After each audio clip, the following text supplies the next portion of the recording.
Howdy, everybody. Bob Tallman for No Spin Rodeo. No politics, no BS, just hard-hitting news and rodeo commentary from two of the most trusted sources in our sport. Kendra Santos, Tommy Joe Lucia. Listen up. Here we go. Well, good afternoon, everybody. All of you that are joining us live, thanks for joining us live on YouTube and Facebook. Those of you who are entertaining yourselves on a long drive on a podcast in the next couple of days, thank you very much for being a part of No Spin Rodeo.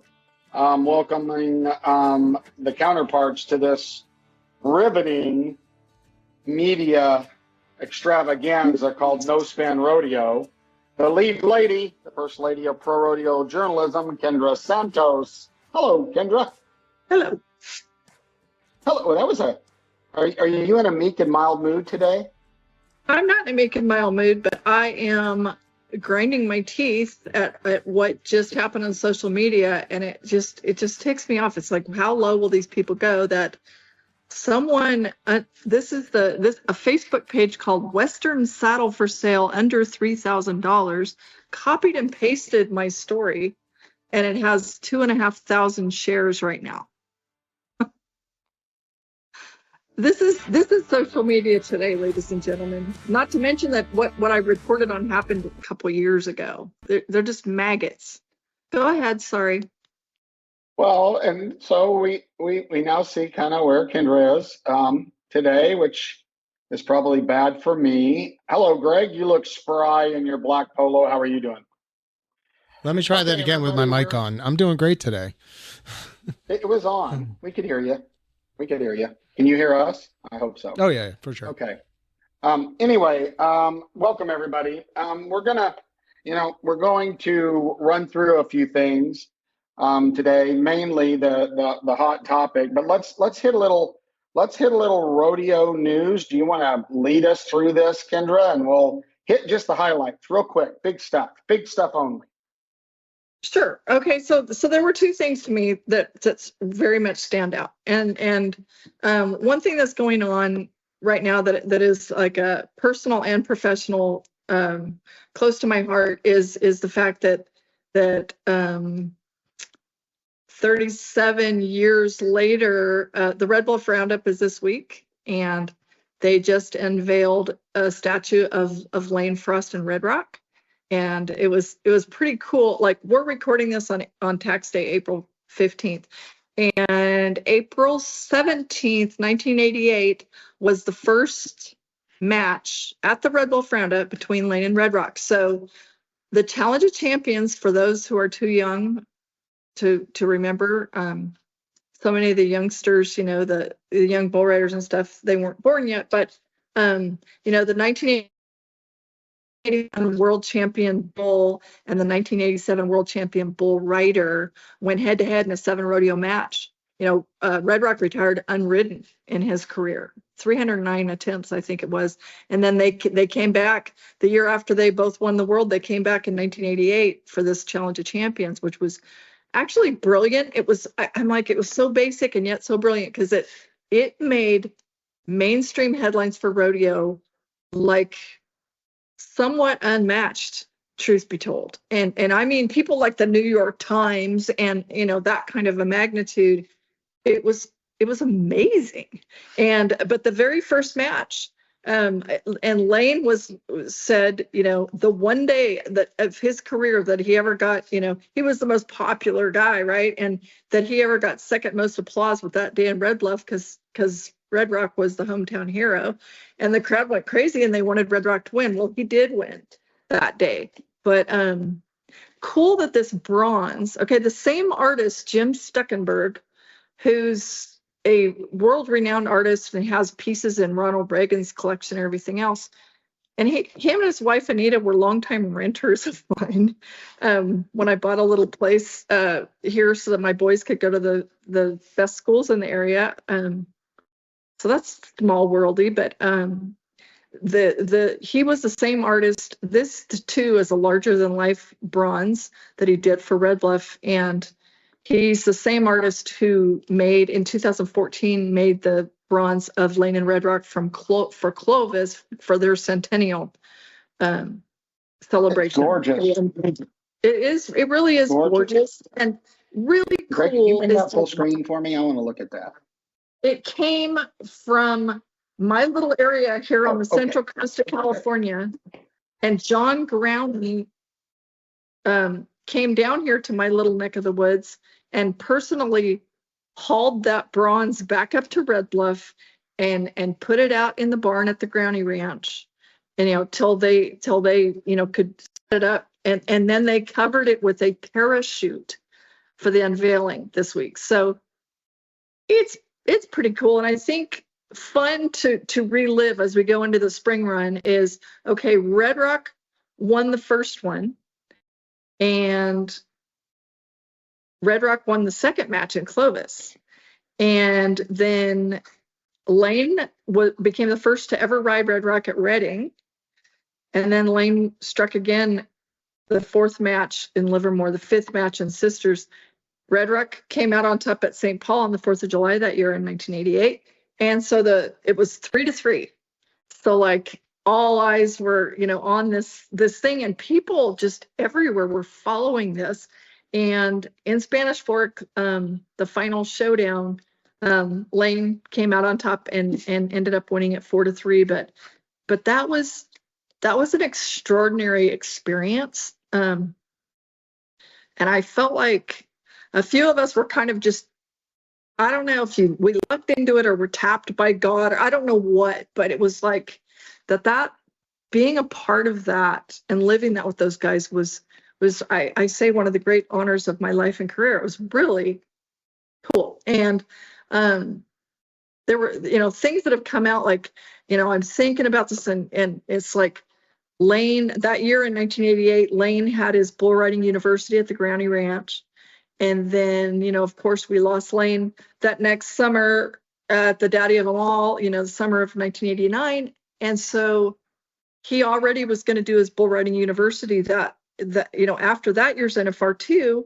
And then, of course, we lost him. Well, that's the year that Tough won the gold buckle, riding his last one 8 seconds for the win, and another 8 for Lane. You remember that?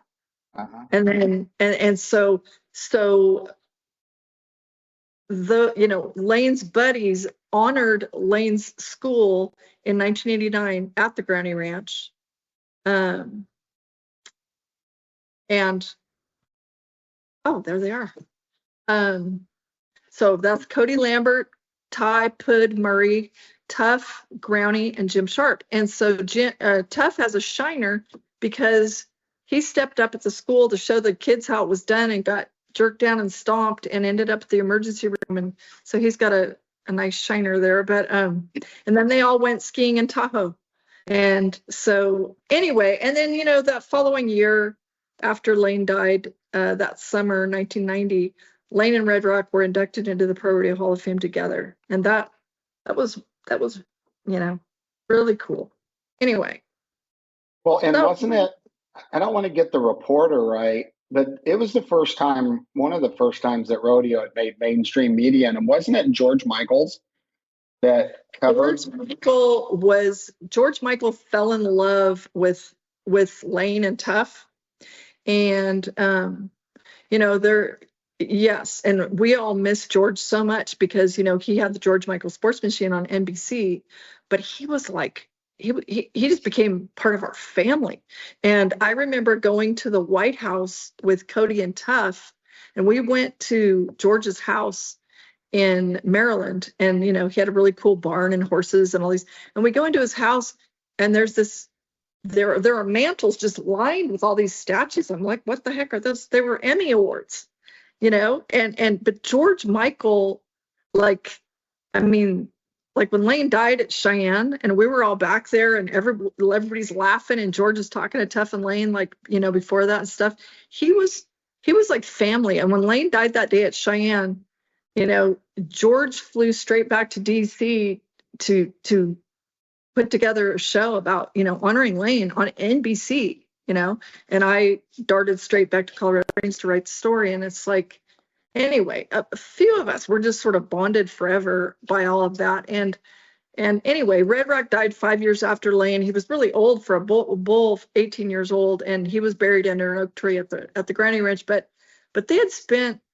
Lane had spent really great times in his life there in Red Bluff, and so that's really cool that they're doing that this week, and brings back a lot of great memories. But there's a woman named Vicki Stroud who was really instrumental. She was the Red Bluff Rotary president, and she spent like the last 5 years, raising money and making this happen. So way to go, It's Red Bluff. beautiful. I saw it on a trailer when they picked it up. Someone posted. I saw it heading that way, and I thought that's pretty cool. That's really cool because we've got a bronze of Casey Field in front of our stadium at Salt Lake, and I will say those things are harder to keep clean than you think. I'll tell you that. They don't stay shiny bronzy like you want them to without a lot of oil rub. So, but that thing looks great. It's beautiful and fitting, absolutely fitting, absolutely fitting. And the artist, incidentally, since I knew him personally as a renter all those years, he was born deaf, and the other part of his professional life was that he worked at the racetrack under D. Wayne Lucas and helped train racehorses. He was a pretty interesting guy, and trained racehorses for a long time, but pretty great. Some of the art he has created, but that it would loop around and be so personal. Because I remember when the first documentary about Lane and Red Rock, it was actually called Challenge of Champions, was done. A guy named David Whitcower did it, and Growney and Sue Rosoff, who was the master at photographing Lane Frost, she was in on all of that, and Luke Perry. They were having a showing here in Paso Robles where this bronze was created, and there was like a film festival, and they were having a showing here, and Luke Perry, John Growney, Sue Rosoff, they came to my house here in the boonies for dinner that night, and Luke Perry single-handedly ate my entire pineapple upside down cake. My children witnessed it right here in this kitchen. Yes, and it was like this little skinny guy, but that guy really took playing Lane in the movie 8 Seconds. He was legit. He cared. That was really cool. And I'm so sorry he died young too. Yeah, no, I remember those guys. I'm pretty sure those guys came to the PBR finals because I remember, and I think it was for that movie. And if it's a different movie, it may be in a different movie. Might have been a different movie because I remember that too. Yeah, but here's what I remember from that particular one. Kiefer Sutherland came in and was going to play, I think it was Flint, right? Well, I didn't realize how odd those actors are, right? They're like, he just followed him around and would just out of the blue start trying to talk like him. And then we're sitting in the production office after, and I started to strike up a conversation, and he started talking to me as if he had just performed. And I was like, I was actually creeped out. I just said, hey, good. I got to go do something right now. You keep on being Flint or whatever it was. But was that the movie Ring of Fire? It might have been that exactly. That might have been it. Yeah.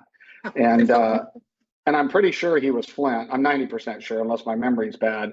But this character acting or whatever it is they do, these guys take it very seriously. Yeah. And yet, I will say, Luke Perry made a fan of me because when I was the director of communications for the PRCA, Luke Perry would come to town for the NFR, and he was cool. Like, I would have, Make-A-Wish kids and different things. And I remember, I could call Luke Perry and Tuff Hedeman and say, hey, is there any way that you would, meet me in the Bull Riders locker room at 5:00? And there's this kid, he's a terminal kid who's a huge fan of the movie or whatever. Those guys were there every time. And was there a pineapple upside down cake there? Very Lane of them to do these things too. Yeah. So. Yeah. Cool. Well, very cool. Fitting. So the big event and I'll lead on it, of course, was the American. I'm not going to dive into any particular details. Overall, I think that the event was well done, and overall well done. You know, the critics and all of us can find. I can give you a list of stuff that I wrote down that, you know, it can always be better, but I thought it was well done. I'll kind of go with some of the things in the bronc riding. I think that one could argue that the winning ride wasn't on the rankest horse in the pen of those four. I was going to say in the bull riding, because just to clarify this for those of you that kind of don't know the rules and stuff, what they did in the bull riding, and it's ironic because a little bit more of what I talk about will come back to this, but Pacheco, whenever he won all the money, they went back to times and qualified people forward, so you didn't have to make a qualified ride. Well, one of the things that happened after that through conversations is that in order to advance or to move forward and to qualify your way to the million, you had to make an 8-second ride. You had to make a qualified ride. And I love that. I think that's exactly right, personally. So because there was questions, there was only 2 bull riders. Well, for one, there were 2 injured bull riders that were scheduled to be there that I think it was 2 that pulled out. But those were the qualified rides, and that's why there were 2 bull riders. And I think they're darn lucky that they got 1 qualified ride, you know, out of those 2 on that final 4. And so I thought, you know, so that's why, if you were wondering why was there only 2 bull riders, it's because nobody advanced with a qualified ride, and they did not advance them on buck-off times. So when I said times, that's buck-off times. Sometimes in some of these events, they'll advance people who rode the bull the longest, but did not make a qualified ride, and they did not do that. And so that's the other thing. And then, well, I'm just going to kick this off, Kendra, because we're flying here. I've noticed, and I heard this earlier, but I didn't put much attention to it. There's scuttlebutt out there, and we're the ones that address scuttlebutt. So the $1 million, let's talk about the $1 million that was not won. There's some stuff flying around behind the barbed wire fence that the $1 million may not advance to next year. And so here's the things that I'm going to say on that. I don't have anything to report on that. I don't know. I will be shocked if the $1 million doesn't advance and they're not riding for $2 million. And here's why. Precedent has been set. They gave the bull rider $2 million. So precedent's been set for 1. Number 2, and probably the biggest, it's in the rule book. It's in their rule book. So, you know, again, I would be shocked if it doesn't advance forward. And number 3 is it's been reported. I mean, SI reported it. You know, it came out of somewhere in Teton Ridge that this was rolling forward. And because I don't think these people look at the rule book quite as much as Kendra and I would.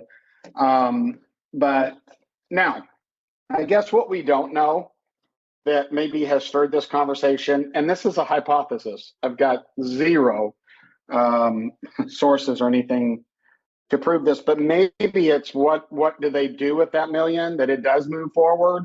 I don't know, and I did not research this before the show, that it was defined that $1 million goes into the bonus pool. It very well may be. I've got to look back and see. So there's a lot of work. There's a lot of stuff out there. You know, I heard that at one of the events that a high-ranking Teton official was at right before the American, that it was stated that if the $1 million wasn't won, it would go to charity. And I got wind of that, and I was like, no. And the only reason I said no was because of the rule book.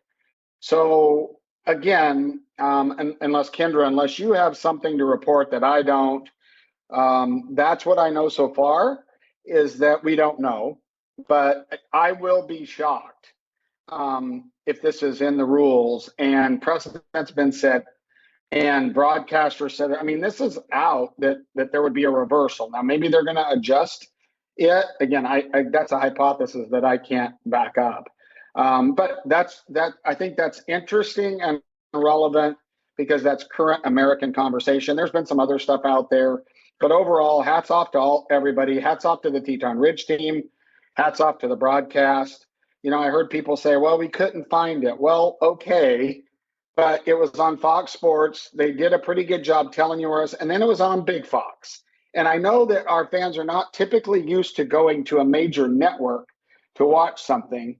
That's not where you would tend to look for it. You think you got to find it somewhere. But, you know, while it might not have been communicated, it was on a very major platform.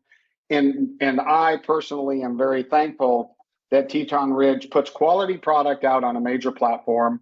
It was a good event, and you can pick it apart. People can pick it apart. But, you know, job well done, Teton, another American in the books. And so, Kendra, I don't know if you have anything. Yeah, there's a couple things I was going to say, but while you were talking, I received a text from a dear old friend saying it was announced that the money would move forward. And I said, by who? And they said, the announcing team during the event, which we know that did happen. Mm-hmm. And yet, we don't know. So we don't know. Nobody knows.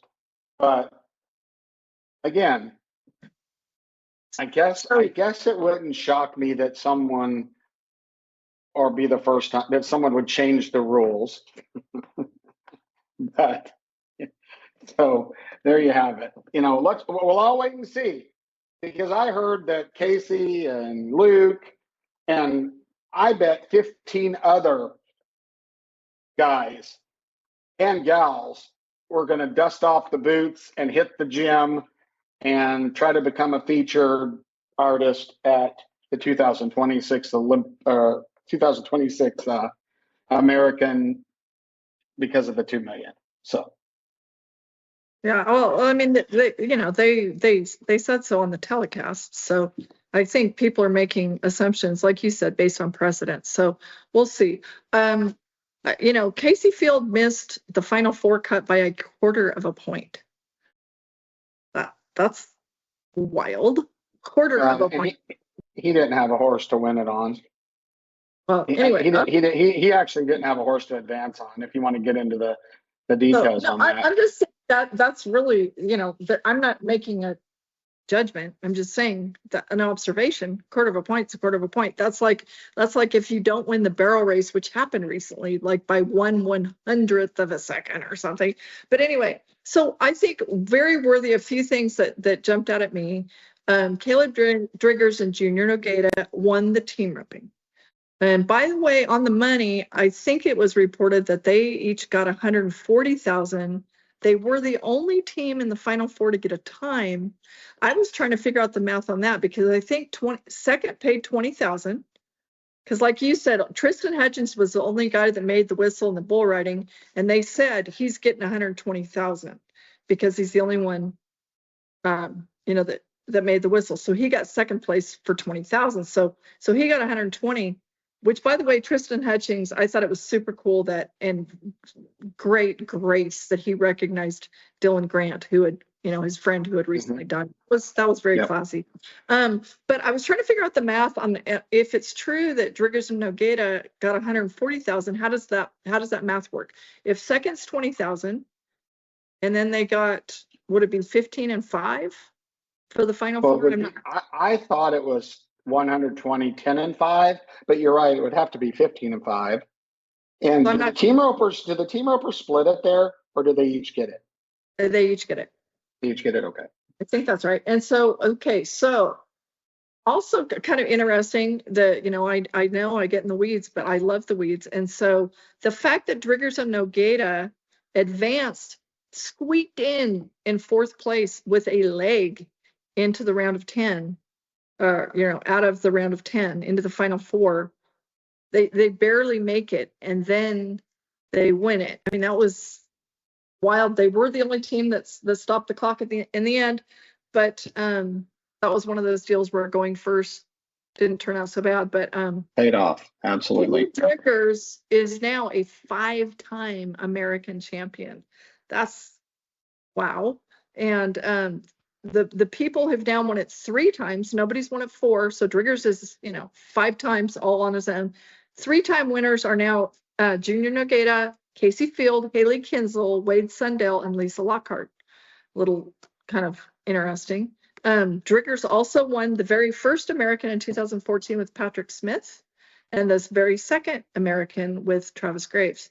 So 5 times. He's never been eligible for the million, but he's won over 500 grand at one rodeo in one day at a time. And I need to clarify something. I need to own up to a very embarrassing mistake, considering I'm the executive director of the Utah Days of 47 Rodeo. I stand corrected. When we negotiated our deal with the PRCA, remember when I told you that they got bucked off, the money went to charity? It was that way at one time. However, when we redid our deal with the PRCA, we do pay ground money now. So I stand corrected as an idiot and not knowing my own rules. Sounds familiar. And I wanted to clarify another couple of things. If you remember a while back, I kind of was a little hard on Casey Field when I watched his ride. Do you remember that at South Point? I think it was. I was like, I think Casey's a little rusty. Well, Casey wasn't rusty in the least bit at the American, and at all. Now, Luke, I thought Luke looked like he was in his best shape in his life, and Luke is a legacy steer wrestler, but he does draw very, very well because that steer was definitely the one I thought you wanted before in the earlier round before, because he didn't advance. So I wanted to clear that up. And if whenever I was actually just challenging Casey a little bit, he came to ride. And the last thing that I'll say is, if you doubt Rocker Steiner can ride, watch him at the American. I mean, that kid is incredible, because if he would have gotten, I'm talking a 100th out of shape, Kendra, he would have just disintegrated. Like, he would have just exploded into 1,000 pieces because of the amount of torque and pressure and the way that he rode that horse. So anyway, couple cleanup things. I was wrong on our bull riding. So there you have it. But and Rocker's 91.75, that was a record. He on Frontiers Breaking News. That was a record. Damian Brennan winning the bronc riding, also 91.75 was his score on Calgary's Exotic Warrior. And Cassie Mowry 15.055 is a record there at Globe Life. Anyway, and something interesting happened in the breakaway. The breakaway was great watching. Before we move, that's the last thing I'll mention about the American. But Shelby Boisley Medjid went first, and she was 2:04, like amazing run. But the barrier pulled really early, and so that was one of those really tricky deals. Like, okay, that starts the clock early and in such a fast event, So, but then on the one hand, it starts the clock early, so she's longer. And on the other hand, well, might she have broken, I mean, you just don't know. Like, could she have broken it? It's just a very weird deal, but it's like there were challenges made, and she didn't throw the challenge flag, but I don't know what they could have done short of giving her a rerun. And if you've got a 2:04 on the board, it wouldn't have made any sense, right? Because they got to do it in the moment. I can't imagine a 2:04, then, but anyway, okay, so the Cadence Tyndall comes, and she's 2:03 plus 10. And then Martha Angeloni, sister to last year's champ Sarah Angeloni, is 193. And then Josie Connor's 189. I mean, that was pretty amazing to watch. And by the way, Josie's boyfriend Riley Webb is 6'9". After pushing her calf, he turns around to 6'9", and then Hanshy to be 6'7". I mean, it was just that's pretty spectacular competition. So, and I've never seen that barrier deal. Well, we need to move on. I would be interested. Do you know? Have you seen that happen? Like, that was weird because the calf was not tight on the rope in the replay and the barrier releases. Have you seen that happen mechanically before, Kendra? that happens. Okay. Well, that's just my Barrier that pulls. game.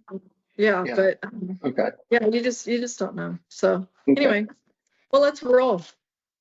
All right. Well, what we're going to do is the breaking news of the day is the announcement of the 2025 Hall of Fame, PRC Hall of Fame.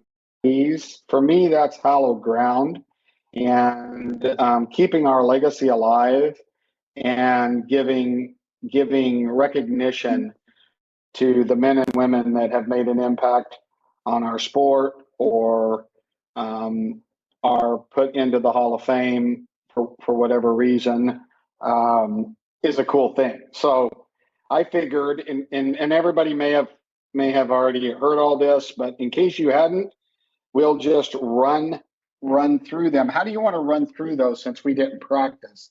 Everybody, Kendra and I don't practice much. I think it would be interesting to just say the basic thing. The big two when it comes to Rodeo Halls of Fame are Colorado Springs, the ProRodeo Hall of Fame, and the National Cowboy and Western Heritage Museum in Oklahoma City. Those are the big two, and Oklahoma City's rebranding as the National Rodeo Hall of Fame. Okay. I just think it's interesting for people who don't know, both of them the start of the process is a nominations process. Anyone can nominate. In Oklahoma City, I know you have to be a Rodeo Historical Society member, and you can nominate anybody you want. Colorado Springs, anybody can nominate.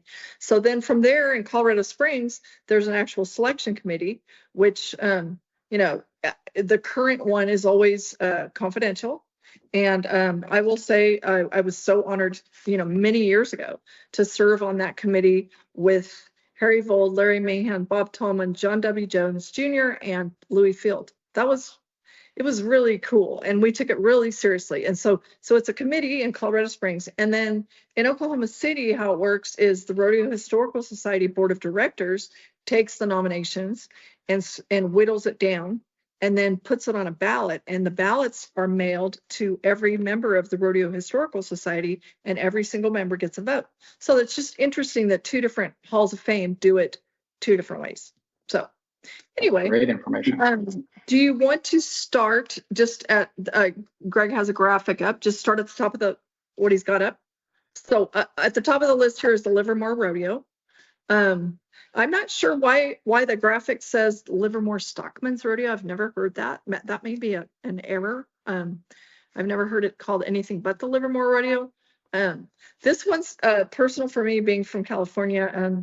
My dad's nickname was Livermore because back in those days, you know how the husbands always waited in the delivery room back in those days. My grandfather dropped my grandmother off at the hospital, and then he went to the Livermore Rodeo, and he called the hospital to check. He called the hospital to check on my grandmother and was told they are doing great. And so my dad was born when my grandpa was at the Livermore Rodeo, so my dad's nickname was always Livermore. And I actually won my first buckle at the Livermore Junior Rodeo in the goat tying. So Livermore's always been a special place for my family, but they're over 100 years now, right? Yeah, they've been around. And here's the thing that I'm glad to see this, because these California rodeos, they go through a lot more to put on these big events, and all those West Coast rodeos. I shouldn't just say California, but they go through a lot more to put on a quality event, and they're much more highly contested. They're in faux territory in a lot of ways, and they step up, they stand out, they put on great events, and they're well attended.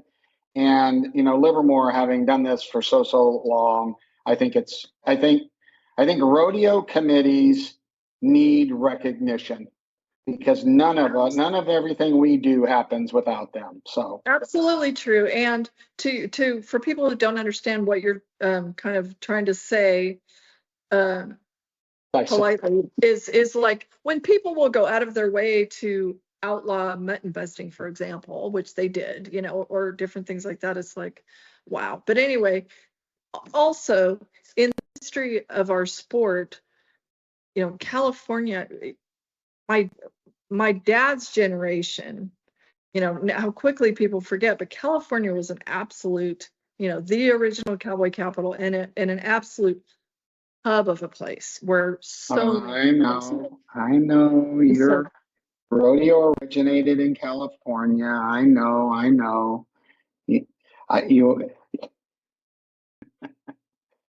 There's steep heritage there. It's very, very good. Don't give me the side eye. It's all good. See, people, I have to throw a few of those in so those of you that are watching live can try to read between the lines what Kendra's look means to me. California is a great rodeo state. Okay, you take the next person. You go ahead and take this next one. Pete Priscilla, 14 times to the NFR, and a world champion. What I read said 10, so I don't know which. Well, and as a little bit of research has been done on this, I guess we will correct our errors, but there's several of these that the qualifications sometimes don't add up to the years in parentheses and stuff like that. So, but regardless, now I have zero comment, because this particular gentleman, I don't know. And it may be because of the time of when he was playing. 1996 world champion.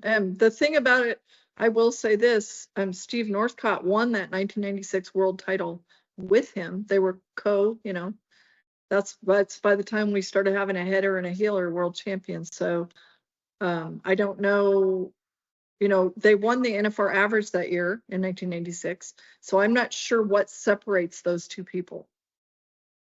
Yeah, well, that's a good point. But you remember, the one thing to consider is that they only get considered if they get nominated. This is true. And so while there may be people sitting out there going, well, why not so-and-so and why not so-and-so, they do have to be nominated to be considered. So if you're passionate about somebody being in the Hall of Fame, get off your derriere, find the application, fill it out, do a submittal with good stuff in there. And that could have been the case, Kendra. I'm just saying that's one thing that very well could have been the case. And my point is thrown out as a question, because this all just happened, and so we haven't had time to dive in and look for all these statistics. I was just curious. Yeah. They won the world and the NFR average together in 1996. So I was just curious what may have separated the two Steves. Well, but did he have the, again, I don't know if the other guy was nominated or not, but did he have the same amount of qualifications? And I don't either. But it's a good thing to think about. I will say this, Priscilla's, which by the way, his nickname is Cheese. Cheese? Cheese. What's the backstory on Cheese? He's cheesy? I don't know if we want to know. Cheese is a character. So, but I'll think this. So, okay, his partner in winning the NFR average and world title in 1986, Steve Northcott, heads up for his kid Nikki, because his kid Nikki is 18 years old right now, also heels, and he's a bad cat, and he's going to win and most likely be in Vegas this year. So that's interesting. Okay, next slide is okay, Strand T. So Strand T. Smith. So he's must be going in as a contestant in the calf roping, tie down roping, presumably. I think. So Yeah. 2008 world champion, maybe 10 NFRs. Is that right? I can't read the slide. It's too small. The graphic says 11 that we have. 11? Okay, so but again, I'm not going to hold us to that because this stuff's all over the board. Right. Okay. And so, so Strand, he also, the year he won the world in 08, I was right there. It is very memorable because I was by like Tallman, and, you know, Strand's Miss Rodeo America wife, Jennifer, was doing the TV interviews right there behind the buck and shoots. And it was, you know, they in round 10, instead of doing a victory lap for the round winner, like they do every other night, they bring around the average winner. Well, here Strand does that, does his victory lap, you know, and gets his saddle right there in front of the buck and shoots and is walking out the exit gate. And Jennifer, you know, they pass us all a paper that's, you know, hot off the press of who wins the world. Jennifer, I get chills thinking about this. She starts sobbing and screaming, and she's the one, their eyes meet, and she's like, so there's this right in front of me, these two, she's screaming, she's bawling. Strand's like, what the heck's going on? And that's how he found out he won the world. That was a memorable thing. He had been fastest time of the week for him. He was 7'2", and I remember he rode a little bay mare.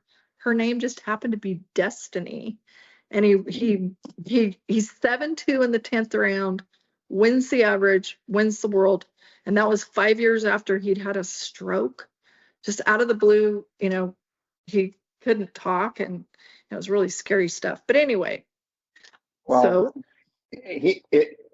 Strand Smith is a poster boy for quality human, good. You know, he's always been super gracious with me, and every time I've ever seen him, he's been gracious with people, and good for Strand. I think that's pretty cool. Congratulations to Strand and the Smith family. Also, I remember I went to the ranch right after we lost Sean McMullen in that terrible car wreck. And for those, you know, who don't remember, like this lady was driving at night the wrong way on an interstate up in the Northwest, and she turned off her headlights. And she ran into those guys head on. Strand was in that car, in the truck, right? And I think Strand was actually in the trailer. And they had a driver, and Sean was in the front, and Strand was in the trailer. And I went to the ranch right after that happened, and it was like we were all just kind of numb. But Strand had just survived that wreck where he lost his traveling partner.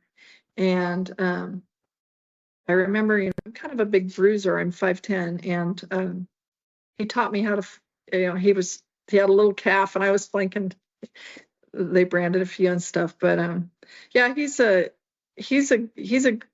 great guy. And his sister Celie, of course, his sister Sherry is Tough Cliff and Cliff Cooper's mom, and Celie has 3 boys, and one of them is Stetson Best, who's he actually right here in my front yard he's Taylor's just very, very dear friend, and he married my son Taylor out here in my yard. So they're a wonderful family. Anyway, let's keep rolling. Who's next? Jeff Collins, 2000 PRC bareback world champion and a 6X qualifier. Now, Jeff, I'm pretty sure Jeff is very active in, if I'm right on this, is very active in prepping, and I could be wrong, but I'm pretty sure he's pretty active in prepping, you know, college and high school, like very active in cultivating a lot of the contestants along the way, specifically in the bareback riding.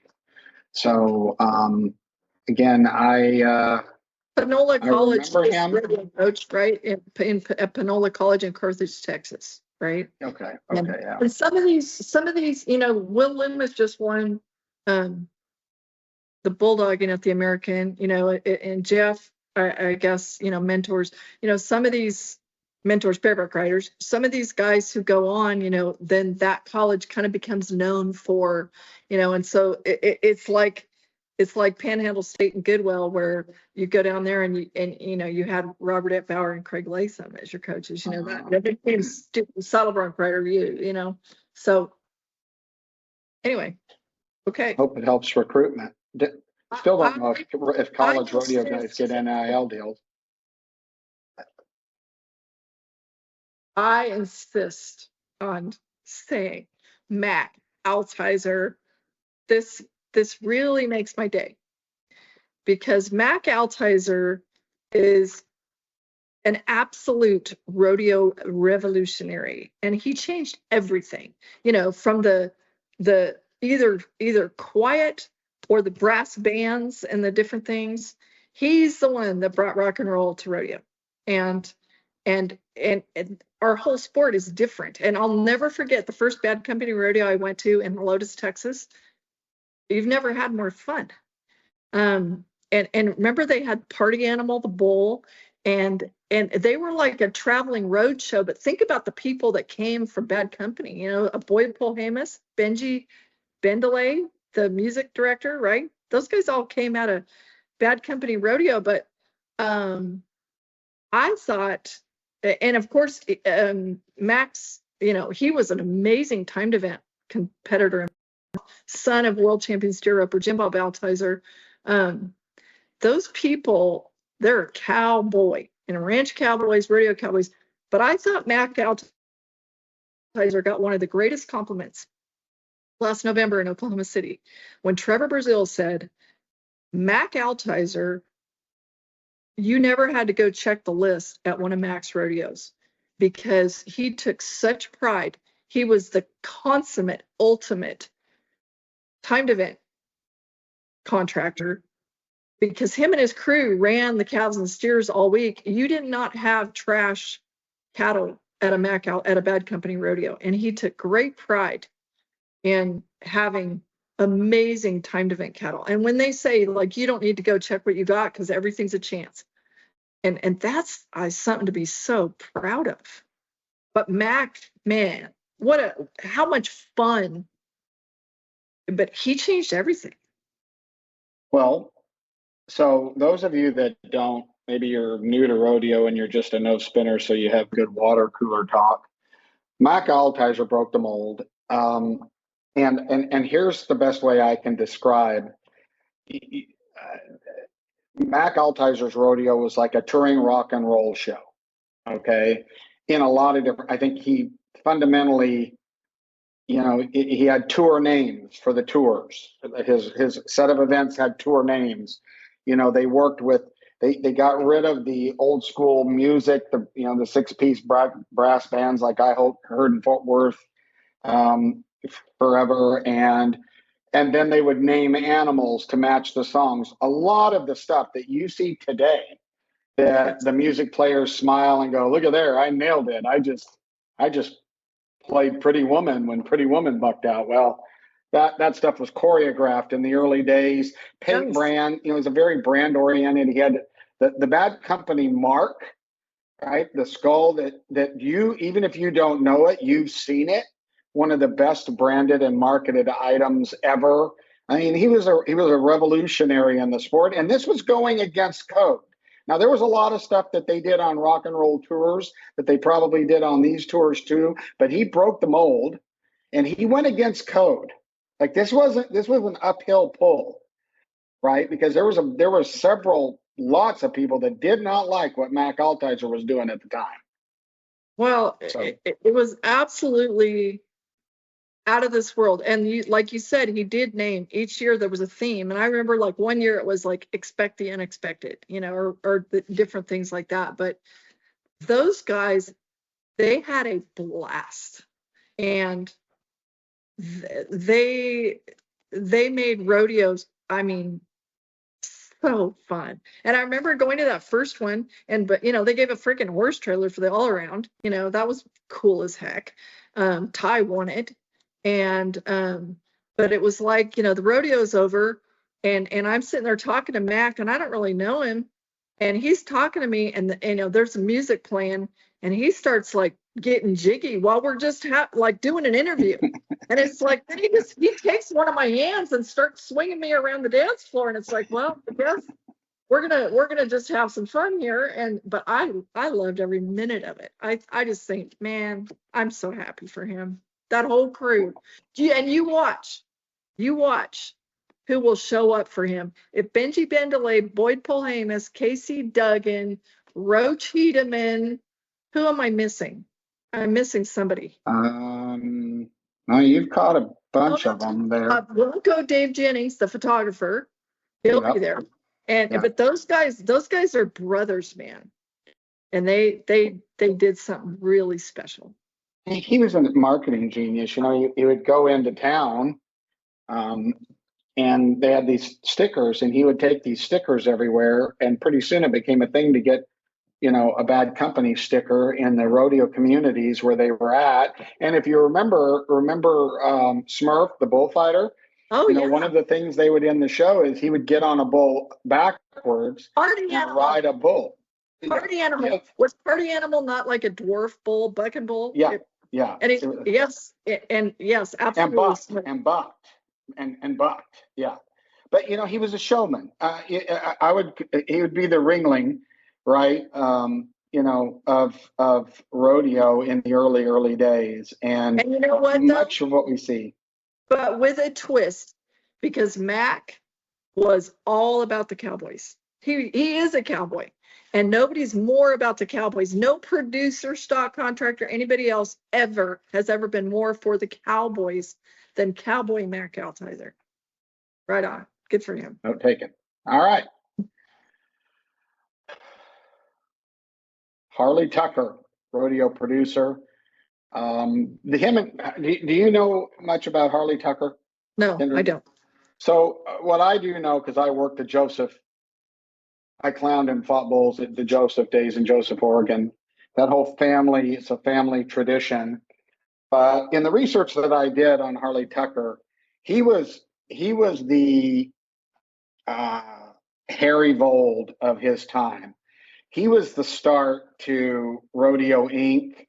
and the Christensen brothers, which, if again, that's a generational thing. Some of the major stock contracting firms in the business, the origins were Harley Tucker. And you talk about Mac being a cowboy's cowboy.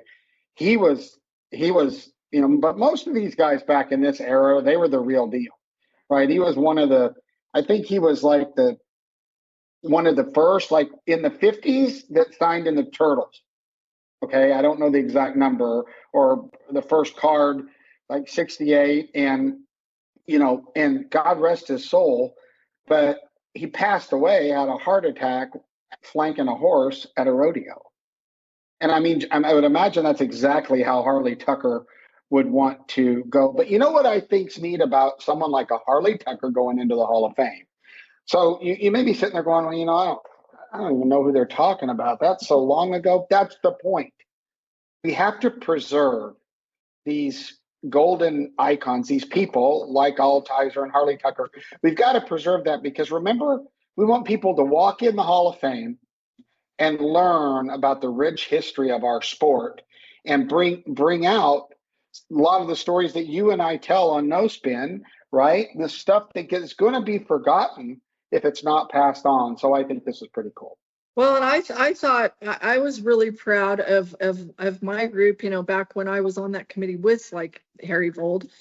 We really went out of our road every year to find someone from history who had been overlooked that was very deserving.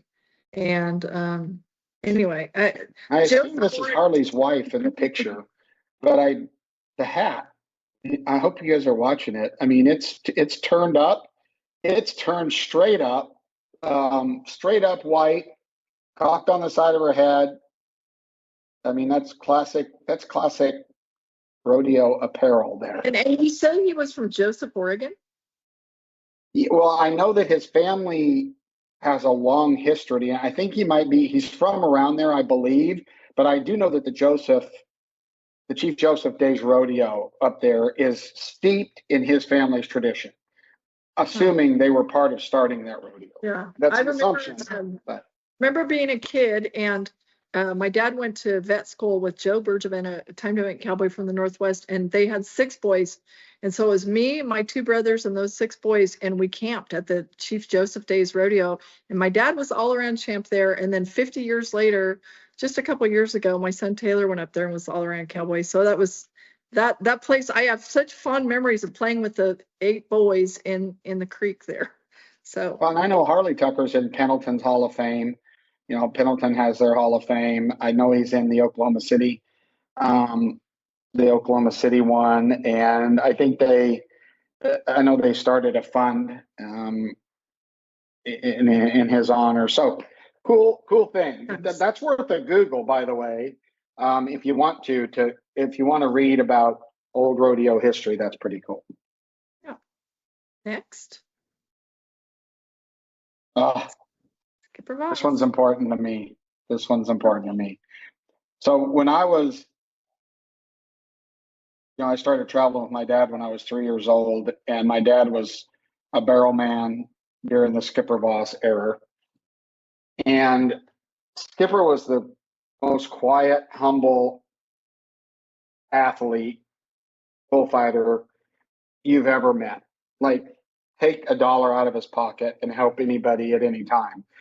That was the person that Skipper was. But again, what we see today in these freestyle bullfights and bullfighting, it started kind of with Wick Peth, and Wick Peth had kind of a different style, but Skipper Voss was the one who started, and those that are big in the BFO and the UFB, all the bullfighting deals, the step through. And so if you want to know what that is, when a bull Skipper, and that's why they called him the dancer, right? Because when a bull would come at him, the old clowns would take a cape. Most of them had caped, baggy pants, and they would run in front of the bull and take the bull's attention and then run like hell as far as away as they could from the cowboy, hoping to not get hooked so the cowboy could get away. Well, Skipper Voss was one of the first to throw a fake, right? Pretend like he's going one way, go the other way, and then turn around backwards and do a step through with these bulls. And like, that's the origin of all of this stuff that you see these kids doing in the BFO. And he's a great human.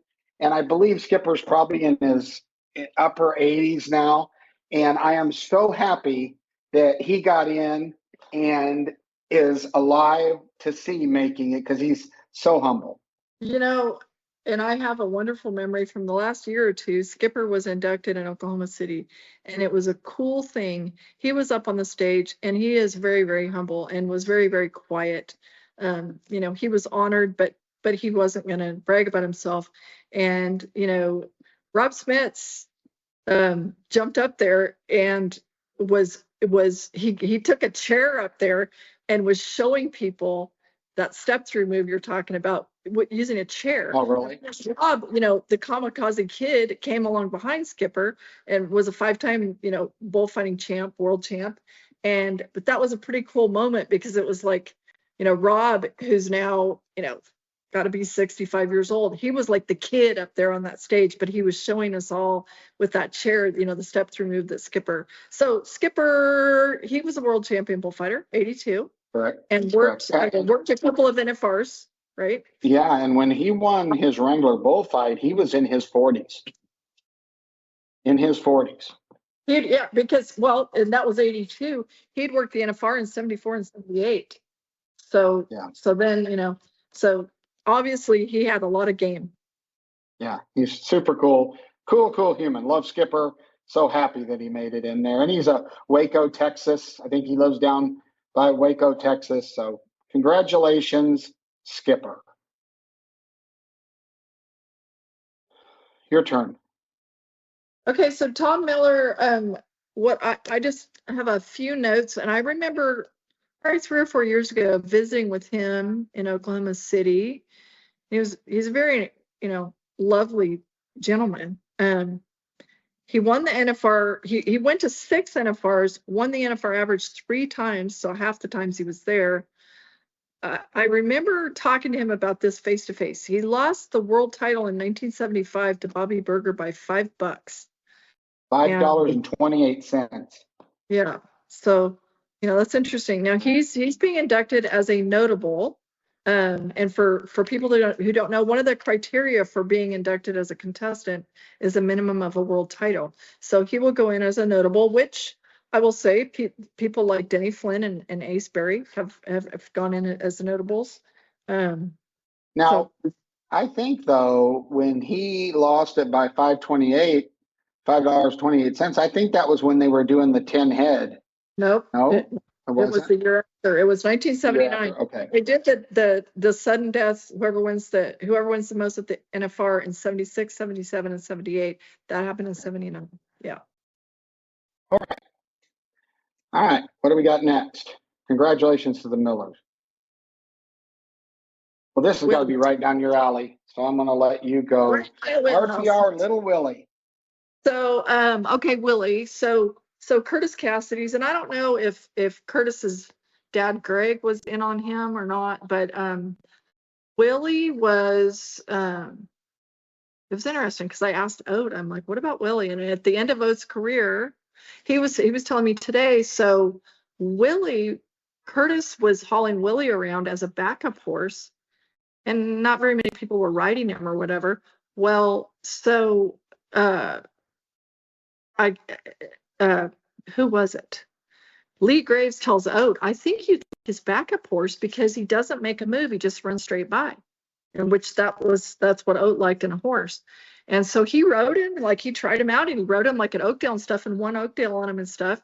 And he was like, he liked him, and he ended up, he had a chance to buy him, and it was one of those deals where the timing wasn't right, and he probably lived to somewhat regret that. But that horse, Rote Myers won the world on him in 01. Lee Graves won the world on him in 05. Jason Miller in 07, and Luke Branquino in 08. That's a pretty stout resume. And what Oat mentioned also was he was so good at those big outdoor rodeos, but then how he shined in that little building at the Thomas and Mack was, to be so good at, such a range of places was really special.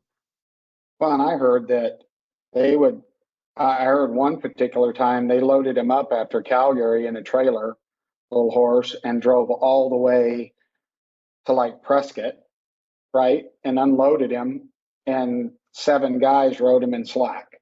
I guess it's one of those heart of a champion horses. I had asked Casey Jones about this horse, and he said, well, this is one of those deals where I was too proud. I wanted to ride my horses, and I should have rode him. So, that's cool. I love when animals are highlighted. That makes congratulations to the Cassidys. Okay, I'm gonna cut in line and go next. Okay. When we get this. Okay. There's Miss Pam Martin Minnick. And an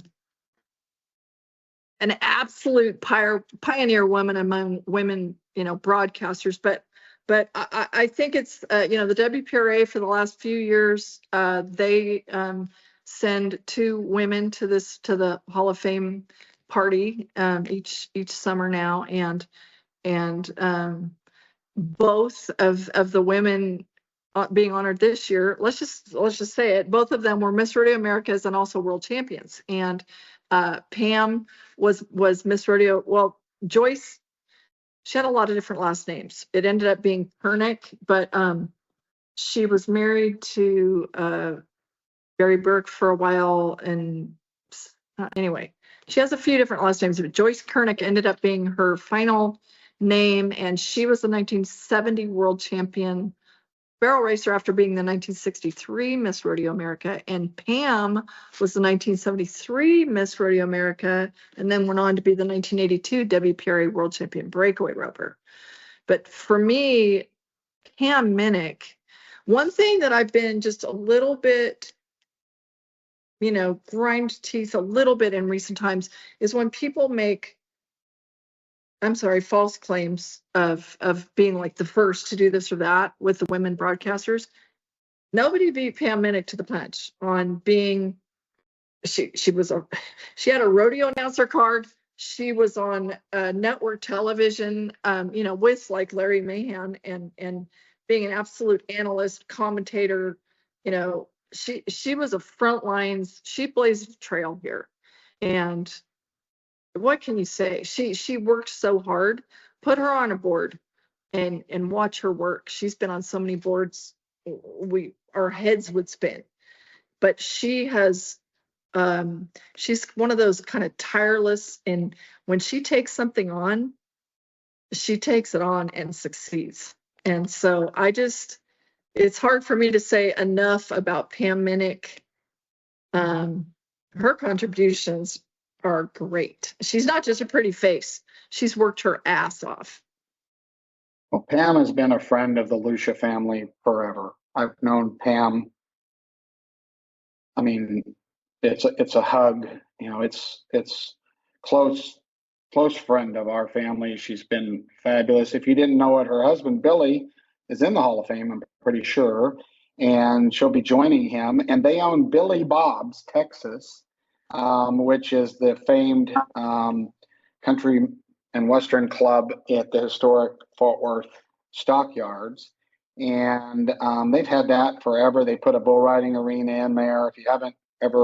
If you're new in rodeo and want to go experience that, Billy Bob's is pretty cool. But Pam is just, Fort Worth, every perf, right? Pam is there.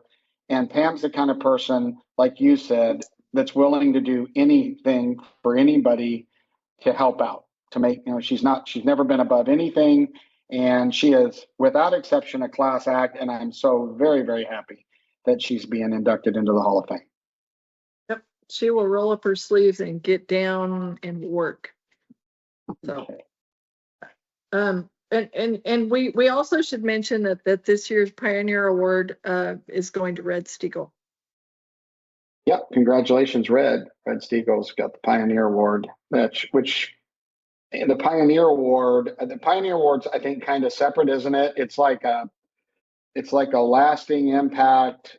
I tried to like read what it is. Special award. It's not an induction, but it's a special award for sort of a lifetime achievement type thing. Because I think they present this on a Friday before the Saturday inductions. I think they do a special event, maybe that includes the Pioneer Award. When Red Steagle, the Hollywood, from Hollywood to radio to everything, to music, to everything in between, he sported the cowboy hat and the true cowboy culture. So is this? Do you know? I don't know what the criteria is for that Pioneer Award, but I don't know. Like, I know he sang the song about rodeo, but I don't know what his exact rodeo roots are. I know he loves rodeo. I don't know what all specifically in rodeo. I'm not sure. Yeah, and I'm not so sure that I don't know. I'd have to research to see if he competed or anything, but I think it's someone that's had an impact on, which everybody is, but like maybe it's someone outside of the competition circles that's had a major impact on the Western lifestyle, and Red Steagle definitely fits into that category. Yeah, well, I think that's all right. All right. Well, did we skip one? Did we get to the other? We didn't talk about the other WPRA. Did we talk about both of them? I said what I have to say about Joyce Kernick, okay. But I mean, if you have other things, feel free. No, I don't. I just have a bad memory. Well, so congratulations to everybody, the 2025 inductees to the ProRodeo Hall of Fame in Colorado Springs, right next to the PRCA headquarters. If you haven't went there and looked at that event or that venue, it's beautiful, it's well done, and it's cool. It's cool to see it. And, don't forget that these curations like this, if you're out there and you're a rodeo committee, you're a sponsor, you're someone, and you're trying to figure out what in the rodeo business you could help, these type of things don't make money. And they need to continue to go. And I know it's charitable contributions and things of this sort that keep Hall of Fames like this going down the road, and stopping by and attending and going and seeing it helps fund it. So don't drive through, don't drive through south on that interstate or north and not pull in and check out the Hall of Fame, because it's pretty dang cool. So, well, we accomplished our goals for today. And any final thoughts from Kendra or Greg before we call it a day on No Spin Rodeo? I was just going to mention that, to put a button on it, the induction ceremonies will be July 12th this summer.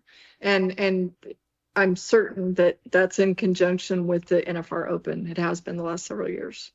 Do you go to that? Do you go to the inductions? It depends if I have, specific, usually sometimes I've had conflicts over the years, but there've been times when like it was somebody so close to me, or like when Cody O was inducted and he was in the hospital and couldn't go, he had me accept on his behalf. And so it just kind of, year to year, I did go last year. I couldn't not be there for guys like Casey Field and Trevor, anyway, amazing. Well, so that kind of wraps it up for this episode. Now, just a little flashback. I wanted to clarify what you said, Kendra. Did you say you like getting into the weeds, or you like getting into wheat? Which one did you say earlier today? Getting into the weeds, the details, the deeds. Did you just say the weed? I don't even know what you said. Anyway, so if you heard me and chuckled with me, and that flew right over. So thank you, everybody, for joining us. We'll be back next Tuesday live. Thanks for sticking it out with us. Thank you for listening to us on the podcast. This is No Spin Rodeo. Be blessed. We'll see you next time.